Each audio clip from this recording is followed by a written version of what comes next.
परिमाणवाचक विशेषण के भी दो भेद होते हैं। एक होता है निश्चित परिमाणवाचक विशेषण, जिसमें माप, तोल और दूरी क्या होती है, निश्चित होती है। उदाहरण देखिए, 5 किलो।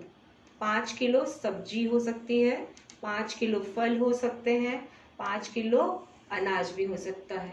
उसी प्रकार से 3 मीटर कपड़ा मेरे सूट में लगता है, तो कपड़े की जो मात्रा है, जो मीटर है, वो निश्चित है। उसी प्रकार से देखिए तीसरा उदाहरण, जयपुर से दिल्ली की दूरी 265 किलोमीटर है। जो दूरी है, जो माप है, वो निश्चित है। किलोमीटर जो है वो कितना है, निश्चित। तो इसीलिए क्या हो गया, निश्चित परिमाणवाचक है। उसी प्रकार से 2 लीटर दूध बॉटल में है, या घर में कितना दूध रखा है, 2 लीटर दूध रखा है, तो निश्चित मात्रा में दूध रखा हुआ है। तो यहाँ पे क्या आएगा, निश्चित परिमाणवाचक विशेषण आएगा। इसी का देखिए परिमाणवाचक का दूसरा भेद है अनिश्चित परिमाणवाचक। उदाहरण है कुछ दिनों बाद। अब यहाँ पे दिनों का जो है निश्चित नहीं है कि कितने दिनों बाद, 2 दिन बाद, 3 दिन बाद या 10 दिन के बाद। दूसरा उदाहरण देखिए, थोड़ा पानी। पानी की जो मात्रा है वह निश्चित नहीं है। उसी प्रकार से अधिक दूरी, आपकी घर की विद्यालय से कितनी कम दूरी है या अधिक दूरी है, 5 किलोमीटर की है, 10 किलोमीटर की है, उसका निश्चित दूरी नहीं लिखी गई है और केवल अनिश्चितता का ही बोध हो रहा है कि दूरी क्या है, अधिक है। कहने का अर्थ क्या हुआ कि परिमाणवाचक विशेषण में वह शब्द जो संज्ञा सर्वनाम की मात्रा, माप, तोल, दूरी तथा परिमाण आदि का ज्ञान करवाते हैं, वह शब्द परिमाणवाचक विशेषण कहलाते हैं।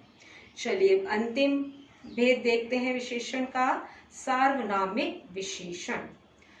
जब कोई सर्वनाम शब्द संज्ञा शब्द से पहले आए तथा वह विशेषण शब्द की तरह संज्ञा की विशेषता बताए, उसे सार्वनामिक विशेषण कहते हैं। कहने का अर्थ क्या हुआ, वह शब्द, कौन सा शब्द, सर्वनाम का शब्द जब संज्ञा के सामने आ जाता है, पहले आ जाता है, तो वह उसकी विशेषता कहलाती है। जैसे मैंने उदाहरण लिखा है यहाँ पे, वह आदमी व्यवहार में कुशल है। तो आदमी तो क्या है, यहाँ पर संज्ञा है, और वह शब्द क्या है, सर्वनाम है।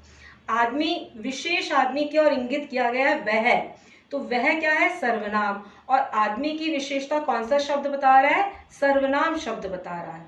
उसी प्रकार से दूसरा देखिए, कौन बालक मेरा काम करेगा, या फिर कौन बालक है जो देश की सेवा में तत्पर होगा, तो वह बालक क्या होगा, विशेष होगा। तो कौन शब्द यहाँ पे क्या है, सर्वनाम है, जो बालक की विशेषता बता रहा है।